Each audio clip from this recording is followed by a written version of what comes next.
Well, 2 weeks ago, we began a series on the 12 disciples. You can find a list of the 12 disciples in Matthew chapter 10, verses 2 through 4, and also in Mark chapter 3, verses 16 through 19. Now, so far, we've covered two sets of brothers who were part of the 12, Peter and Andrew and James and John, the sons of Zebedee.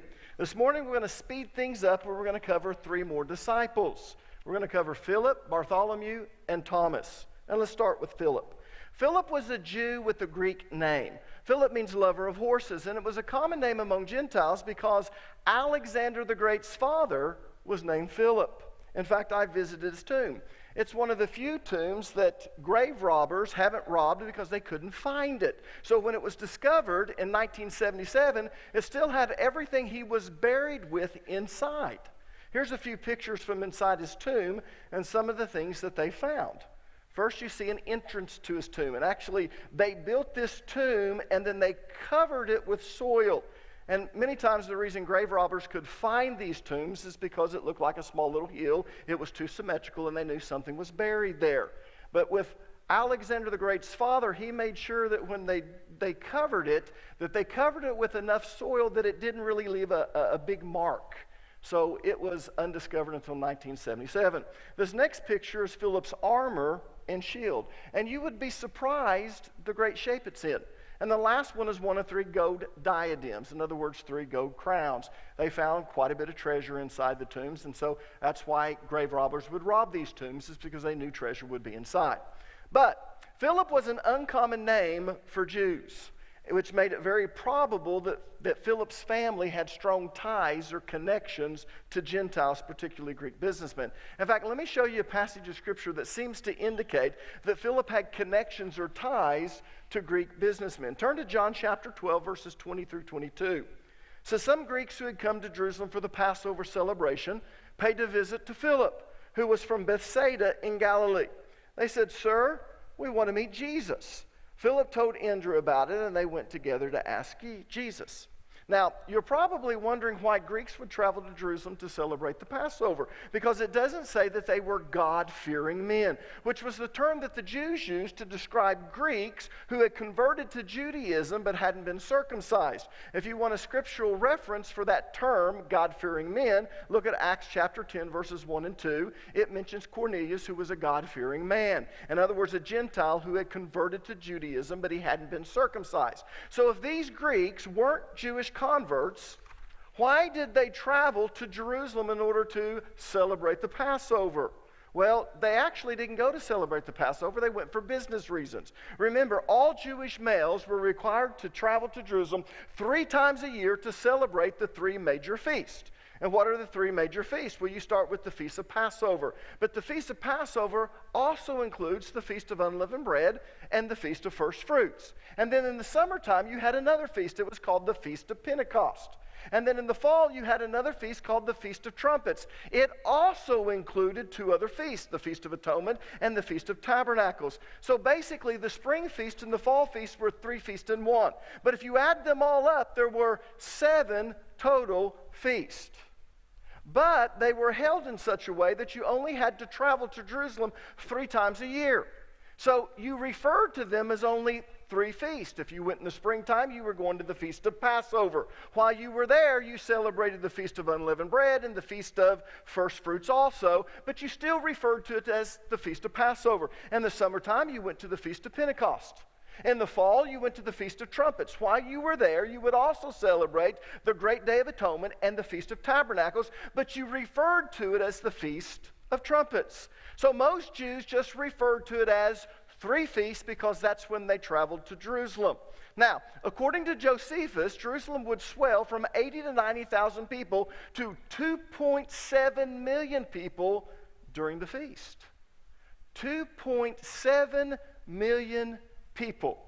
Of course, some scholars dispute those numbers, but even those who dispute those numbers estimate that at least 500,000 Jews would attend the feast. Now, I believe that it's 2.7 million. Let me explain why. 40 to 50 years ago, scholars didn't believe that Josephus was a reliable source. They didn't feel like his numbers were accurate. In fact, they thought that he had the tendency to embellish the facts or to exaggerate. And as a result of that, they didn't believe that he was a reliable source. But In these last 40 to 50 years, we've had recent archaeological discoveries. And these archaeological finds tell us that Josephus was very, very accurate. So today, the majority of conservative scholars believe that whenever Josephus gives numbers, he's right on the mark. Now, if you're a liberal, you don't believe that, and the reason you don't is because you don't believe in the Bible. And these archaeological discoveries confirm the Bible. Therefore, they don't want to accept them. Therefore, they don't accept Josephus. But here's my belief.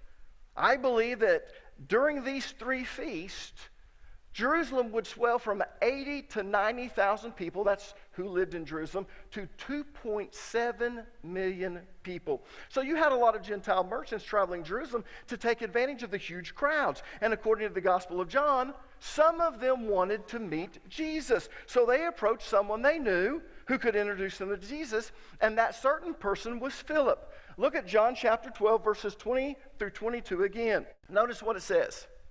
Some Greeks who had come to Jerusalem for the Passover celebration paid a visit to Philip. Now, people, you only visit people you know. How many of you have ever had someone just knock on your door and say, "Hi, I've never met you before, but I've just come to visit"?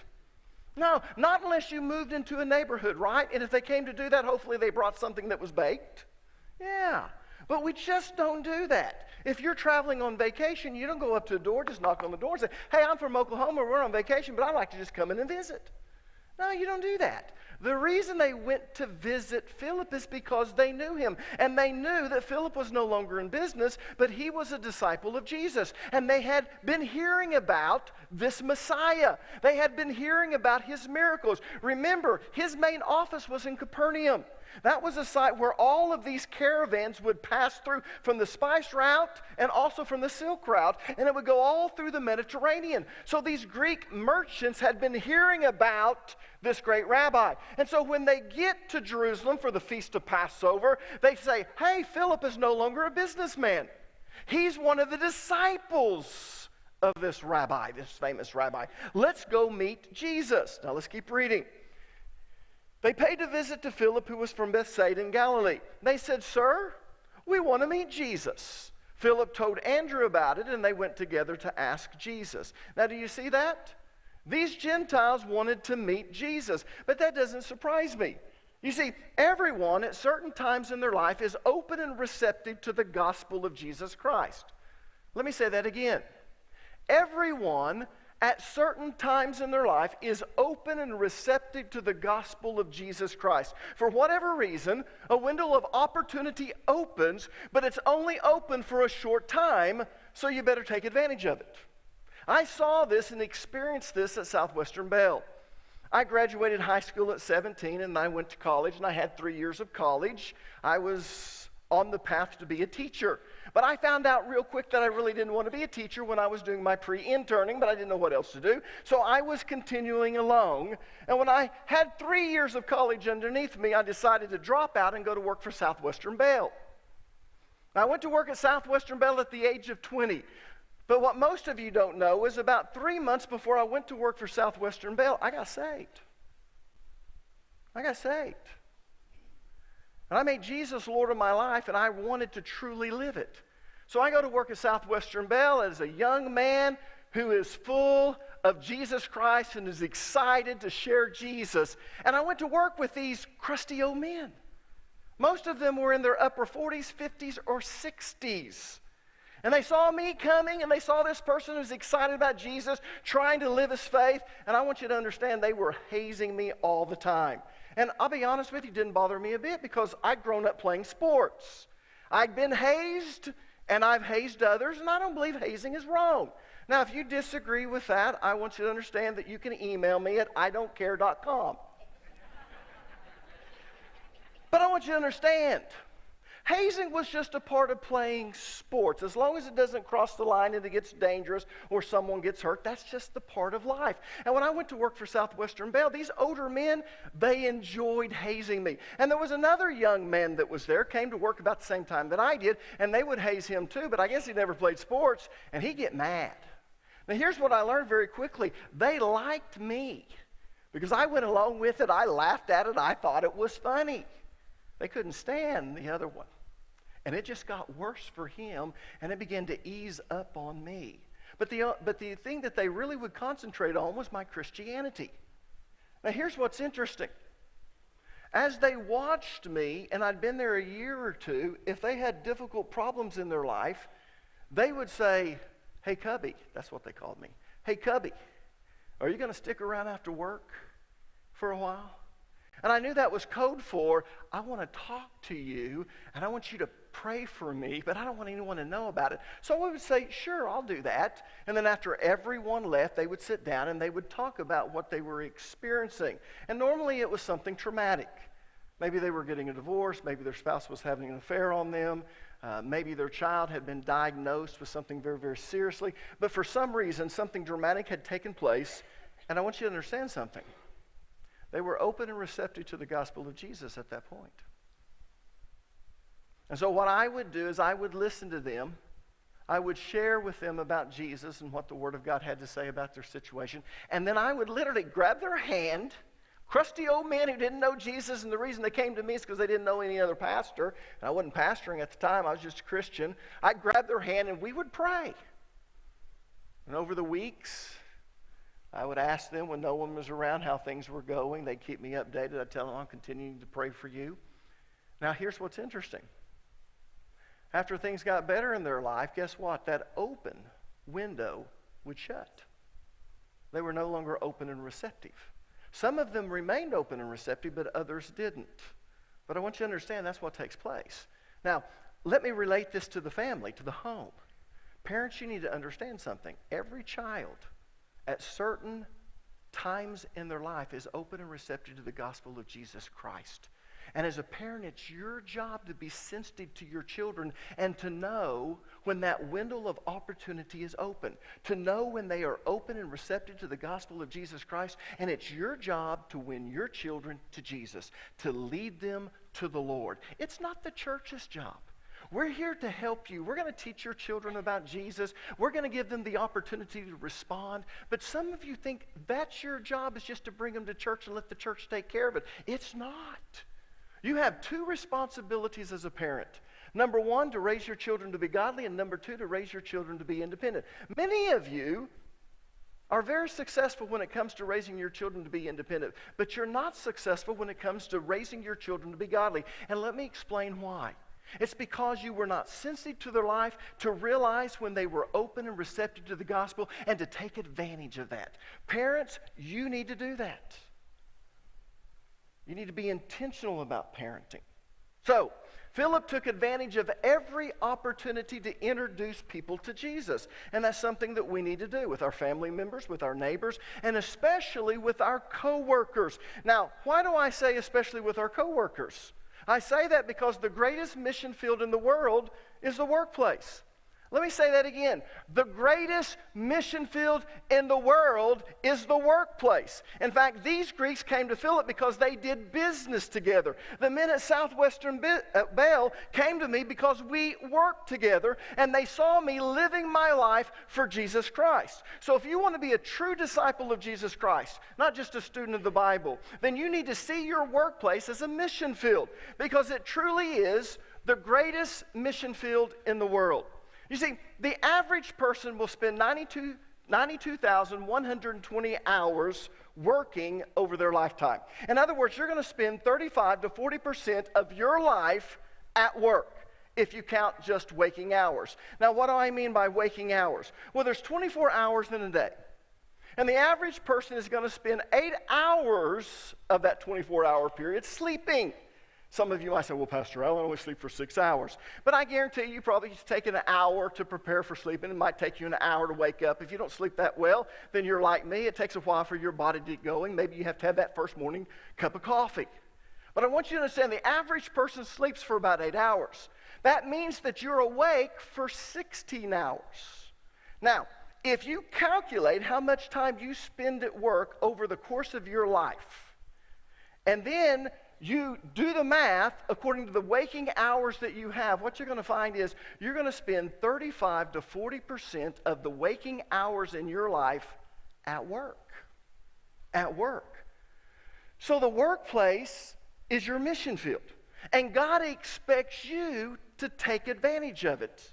Listen to me. This is very important. I'm going to repeat this again at the end because we're going to make some application. But here's what I want you to understand. In God's eyes, you're first a Christian, and secondly, an employee. Most of you have that reversed. You think that you're an employee first and you're a Christian second, but that's not the way God sees it. God sees it as you being a Christian first and an employee second. Well, I'm afraid I'll lose my job. God's going to give you the wisdom, the insight to know when to share the gospel of Jesus Christ and when not to share the gospel of Jesus Christ. But I want you to understand, God expects you to do that because many of your coworkers weren't raised in church. They don't go to church. They don't know that many Christians. In fact, you're probably the only Christian they're going to spend much time with. And I can promise you, everyone at certain times in their life is open and receptive to the gospel of Jesus Christ. But if there's no one there at those times in their life to share the gospel of Jesus Christ, they're not going to hear it. I learned that at Southwestern Bell. I was the only Bible most of those people were ever going to read. I was the only Christian that was going to spend the majority of their time, or my time, with them. So therefore, I had a responsibility to share the gospel of Jesus Christ with them, and you have that same responsibility. And Philip understood that. Now, Philip was a keen businessman, and that's why he had ties to a lot of Gentile merchants. But some liberal scholars have tried to portray him as not being too bright. In fact, he's been dubbed as Philip the Apostle, who was slow-witted. How many of you ever heard that? In fact, that's exactly how they say, Philip the Apostle who was slow-witted. But people, that's a horrible misjustice because Philip was not slow-witted. Philip was pragmatic and he had a great business mind. Turn to John chapter 6, verses 5 through 7, and I'll show you how I know that he had a sharp mind. Notice what it says. When Jesus then lifted up his eyes and saw a great company coming unto him, he said unto Philip, Whence shall we buy bread that these may eat? And this he said to prove him, for he himself knew what he would do. Philip answered and said, 200 pennyworth of bread is not sufficient for them, that every one of them may take a little. Now this is the story of Jesus feeding 5,000 with 5 loaves and 2 fish. But I want you to look back at verse 6, and I want you to notice that Jesus asked this question to Philip in order to test him. Notice what it says in verse 6. And this he said to test him, for he himself knew what he would do. Now, why would Jesus want to test Philip? Well, I'll tell you why. It's because Philip was a pragmatic businessman who had the tendency to rely on himself and not God. And those who are successful in life have a tendency to do that. You see, persecution isn't the greatest threat to Christianity. Prosperity is. Because when we're prosperous, we think that we don't need God. Now, I told you just a few minutes ago that everyone at certain times in their life is open and receptive to the gospel of Jesus Christ. And guess what normally makes people open and receptive to the gospel? Yeah. Problems. Most of you didn't think you needed Jesus until your marriage started falling apart, or until you started having financial problems, or until things weren't quite working out with your children. And then all of a sudden you needed answers, and someone invited you to Cornerstone Fellowship. So you came to Cornerstone Fellowship. And in the process, you started getting answers to the problems that you had in life. You got saved, you were baptized, you started living for Jesus, and then all of a sudden your life started getting in order. But here's the problem. Once you started experiencing success and prosperity, guess what? Now you started relying upon yourself and not God. And now all of a sudden you're not reading the Bible as often, you're not praying as often. You can skip church, it's not that big a deal. Depends on what Pastor Allen is preaching on. Maybe I'll go, maybe I won't. You see, persecution isn't the greatest threat to Christianity. Prosperity is. When the children of Israel were getting ready to go in the promised land, God said, when you get in the land and you begin to prosper, don't you forget who made you prosperous. Nolan paraphrased, but that's what God told him. And I want you to understand something. When you're at work, when people are going to look to you for answers, it's when they're going through problems. But here is the difficulty with being successful in your life. When you're successful in your life, you don't depend upon God, you depend upon yourself. You have a problem? Well, you're going to solve that problem. If you want to expand, you're the one that's going to do that. And this is the reason Jesus wanted to test Philip. It's because he was a great businessman. But the problem was, he had the tendency not to rely upon God, but upon himself. So Jesus asked Philip, where are we going to buy enough bread to feed all of these people? And I want you to notice what Philip did. He didn't say, well, Jesus, maybe we ought to pray about this. No. He immediately tried to estimate how many people were there and how much money it would take to feed all of them. And he quickly calculated that they probably didn't have enough money to feed them all. Look at verse number 7 again. Philip answered him, 200 pennyworth of bread is not enough to feed them, even if they took just a little. Now, I'm paraphrasing this, of course, but notice the amount he estimated. 200 pennyworth of bread is not enough. Now, in all probability, this is the amount that they had in their general fund. In other words, as we read through the Gospels, we find out that they had a money bag. Who was the treasurer over the money bag? Judas Iscariot. And he was taken from the money bag. Why was he taking from the money bag? Why was he embezzling? Because they had quite a bit of money. So Jesus wants to test Philip, and he says, Philip, where are we going to get enough bread to feed these people? Now, he knew what he was going to do, but he's testing Philip. And Philip has this great business mind. Let me tell you how I know he had a great business mind. Because the majority of people succeed in business when they have the ability to bid properly projects. If you're a business person, you have the ability to bid a project and you can bid it right, that means you're going to make money. The reason most business people fail is because they'll bid a project, but they either underbid it or they overbid it too much. And as a result, they either don't get the job or they get the job and they don't make any money. So see, Philip was this great businessman. And the reason Jesus asked Philip is because Philip was used to doing this. Man, he just estimated how many people were there. And he said, ooh, this is how much money it's going to take to buy enough bread to be able to feed them. And then he turns to Jesus and says, we don't have enough.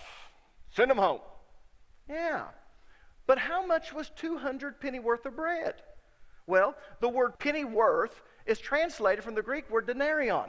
And a denarion was a full day's wage. So 200 denarion is about 8 months' wages. But here's what I want you to see. First of all, Philip was a very pragmatic businessman. He wasn't slow-witted. He was very practical. He was good at numbers. And he was used to working with numbers. And secondly, Jesus and his disciples were not poor. Not if they had 8 months of wages in their general fund. Yeah. I want you to think about this. Let's suppose that you and your wife both work, have a college degree, and you both make about $36,000 a year. That's $72,000 combined. How much money is that per month? Well, divide 72,000 by 12 and you get $6,000 a month. So you make about $6,000 a month. 8 months times 6,000 is 48,000. Think about that. What if you had $48,000 in your general account, in your money bag? Well, here are the 12 disciples, and they've got a money bag, and they're traveling all over Israel. And the Gospels tell us that there were certain people who were supporting their ministry. So this ministry was coming in all the time. These ministry funds were coming in, and it was going into the money bag. Enough money for Judas Iscariot to be embezzling from them. But even now, they know how much there is. There's 8 months of wages in here. Wow. Yeah. Philip was also the disciple who asked Jesus to show them the Father. And Jesus made the famous reply, Philip, if you've seen me, you've seen the Father. Look at John chapter 14, verses 8 and 9. Philip said, Lord, show us the Father and we will be satisfied. Here again, you got that keen business mind. Everything is facts and figures. Jesus, we know you're from God. We know you have a connection with God. Show us God. And here's what he says in verses 8 and 9. Philip said, Lord, show us the Father and we will be satisfied. Jesus replied, have I been with you all this time, Philip, and yet you still don't know who I am? Now let's be honest, we have the advantage over Philip. We can read through the Bible. We can find those passages of Scripture that directly state that Jesus is God. But they're having to learn this by experience. They're watching him do these wonderful miracles. They're watching him walk on water. They're watching him perform the gift of word of knowledge, the gift of word of wisdom, the gifts of healings. They're seeing the dead be resurrected. They're seeing all of these things take place. And it doesn't take long before they begin to realize, man, this is not a normal man.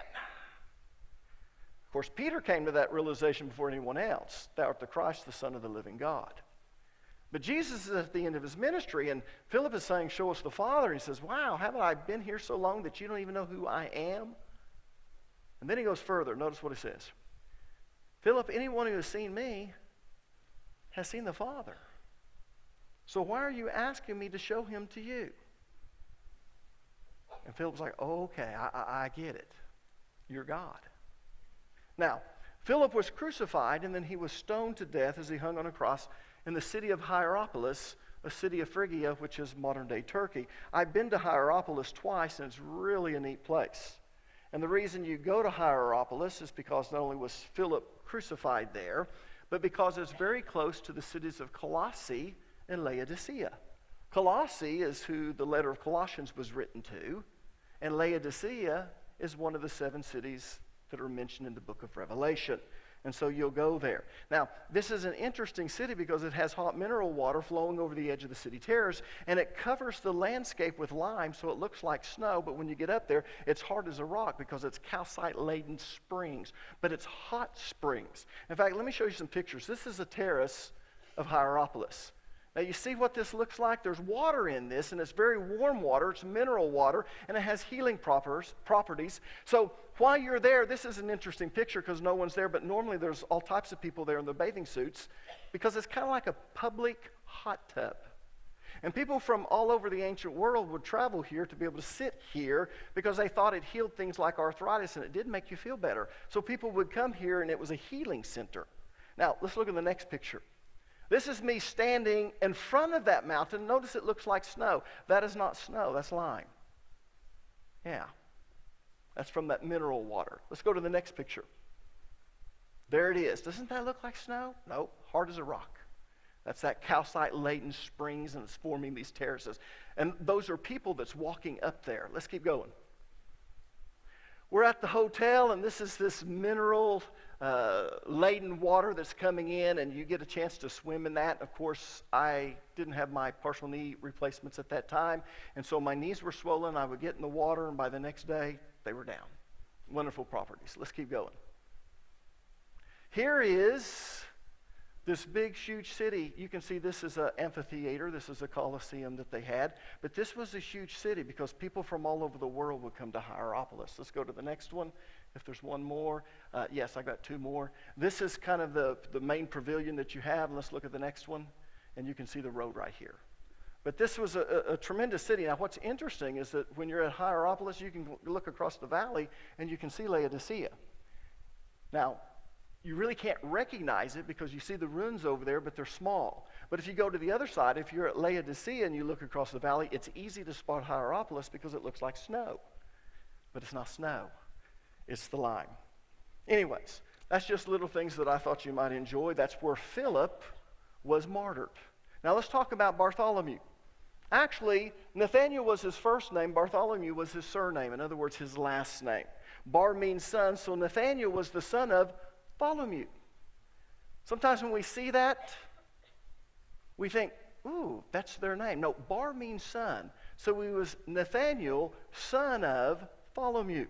Now, all we know about Bartholomew comes from 7 verses in John chapter 1. Turn to John chapter 1, verses 45 through 51. Philip findeth Nathanael, and said unto him, We have found him of whom Moses and the law and the prophets did write, Jesus of Nazareth, the son of Joseph. And Nathanael said unto him, Can there be any good thing come out of Nazareth? Anyone know why they said that? Nazareth is not mentioned in the Old Testament. Does anyone know why? Because it wasn't around. In fact, it was started by Davidites. And it happened during the period of the Maccabees when Antiochus Epiphanes came in and he outlawed the Torah and he outlawed circumcision. Those who believed in the Messiah actually traveled and they started this city. But as it began to grow, they had some of the best rabbis there. Most of you didn't know that. But the rabbis in Jerusalem were very, very jealous of Nazareth, and as a result of that, they would speak very poorly about Nazareth. And so all of these people who would travel to Jerusalem, they would hear this, they would go, wow, can anything good come from Nazareth? Okay, sidelight, you really didn't need to know that, did you? Anyways, and Nathanael said unto him, Can there any good thing come out of Nazareth? Philip said unto him, Come and see. Jesus saw Nathanael coming to him, and saith of him, Behold, an Israelite indeed, in whom is no guile. Nathanael said unto him, Whence knowest thou me? Jesus answered and said unto him, Before that Philip called thee, when thou was under the fig tree, I saw thee. Wow. Nathanael answered and said unto him, Rabbi, thou art the Son of God. Thou art the King of Israel. Jesus answered unto him, Because I said unto thee, I saw thee under the fig tree, believest thou? Thou shalt see greater things than these. And he said unto him, Verily, verily, I say unto you, hereafter you shall see heaven open, and the angels of God ascending and descending upon the Son of Man. And these are the things the disciples saw, so at the end, they should have known that Jesus was the Messiah before he was crucified. I think they did know that, but their humanness overtook them, and their fear overtook them. But anyways, notice Jesus' comments about Bartholomew in verse 47. He said, Behold, an Israelite indeed, in whom is no guile. Now, the first statement that Jesus made about Bartholomew was that he was a true Jew, a true Israelite. And in Romans chapter 9, verse number 6, Paul said that they are not all Israel, which are of Israel. In other words, there's two types of Jews. Jews by birth and Jews by heart. And Bartholomew was a true Jew. In other words, a Jew by heart. A Jew who loved God with all of his heart, soul, mind, and strength. The second statement that Jesus made about Bartholomew was that in him there was no guile. Look at verse 47 again and underline the word guile. Jesus saw Nathanael coming to him and said unto him, Behold, an Israelite indeed, in other words, a true Jew, in whom is no guile. Guile is translated from the Greek word dalos, and it means deceit or treachery. So what Jesus was saying about Bartholomew, or Nathanael, was that Bartholomew was a true Jew with a pure heart, which is one of the highest compliments that a child of God can receive, especially coming from Jesus. Except today, because we're called to be disciples, I would rather have Jesus say to me that I'm a true disciple with a pure heart. Not just a student of the Bible, but a true disciple. Someone who wants to learn the things of the Bible so that I can become more like Jesus every day and that I have a pure heart. Now, tradition says that Bartholomew went to India and later to Armenia, where he was beaten with staves and then he was crucified. And they actually took him off of the cross before he died, and they beheaded him. Yeah. All of the disciples met a horrible ending, with the exception of John. And even with John, they tried to boil him in oil. But anyways, what I want you to understand, just because you're a follower of Jesus Christ doesn't mean it's going to be a rose garden. People, I want you to understand, when you become a disciple of Jesus Christ, sometimes things get tougher.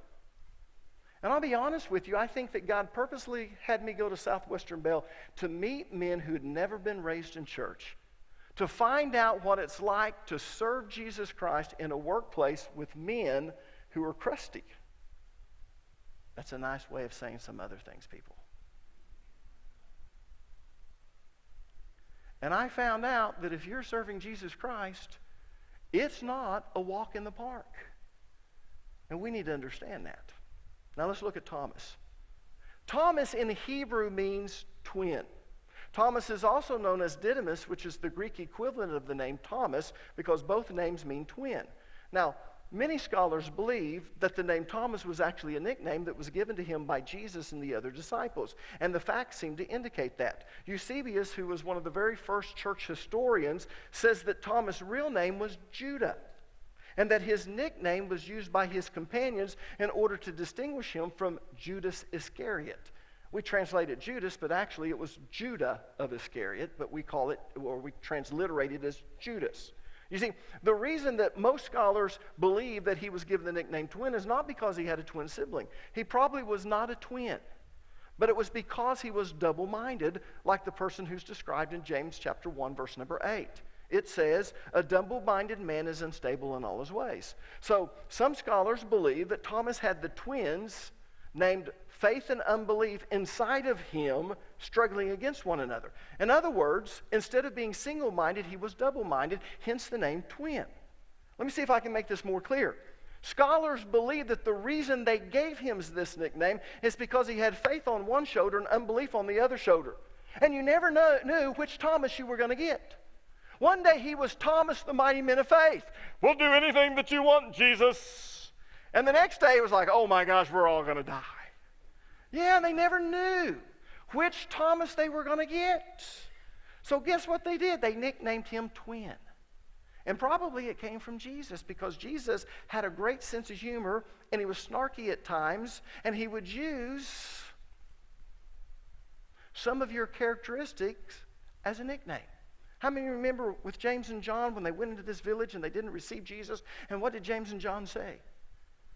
Why don't we call fire down from heaven? And of course, Jesus had to correct them and say, you know not what manner of man that we are. You don't know where we come from. That's not God's will. I know Elijah did it, but that's why he was taken up. He should not have been doing that. You need to understand, that's not why I've come. But here's what's interesting. From that time on, guess what he called them? Sons of Boanerges. What does that mean? Thunder and lightning. Yeah. Why did he call them thunder and lightning?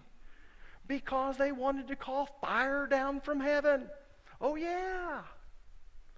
Peter's the one that was saying all these things, and actually they called him Simon. He names him Peter. He's the rock. But he's also the one that kept vacillating. He was more like Plato. Yeah. And so Jesus probably came up with this nickname, Thomas, Didymus, twin. Yeah. Now, we don't know if this is true or not, but we do know that Thomas was cynical, that he was a pessimist. In fact, Thomas reminds me of Eeyore the donkey in the children's book Winnie the Pooh, because anytime that Thomas spoke, it was always negative. Turn to John chapter 11, verse number 16. I'll show you what I'm talking about. Then Thomas, the twin, also known as Didymus, twin in Greek, said to the rest of the disciples, let us also go that we may die with him. Now, let me give you the context so you understand what's taking place. This is towards the end of Jesus' ministry. They all know that the Jewish religious leaders hate Jesus, and they're plotting to kill him. So their advice to Jesus is, let's not go to Jerusalem. But Jesus knows what his mission is. He needs to go to Jerusalem because he has to fulfill the messianic prophecies. He has to redeem mankind by dying on the cross and paying for our sins, knowing that he's going to be resurrected. So he has his mindset, we're going to Jerusalem. And here's Thomas. He's in support of Jesus, but notice how it sounds like Eeyore. Can't you see Eeyore saying the very same thing? He said, let us also go that we may die with him. Oh yeah, that's what this is saying when you read it. But what I want you to see is that Thomas was willing to follow Jesus wherever he went. He was just negative. It was part of his nature. It was his personality to be that way. He was what you would call a heroic pessimist.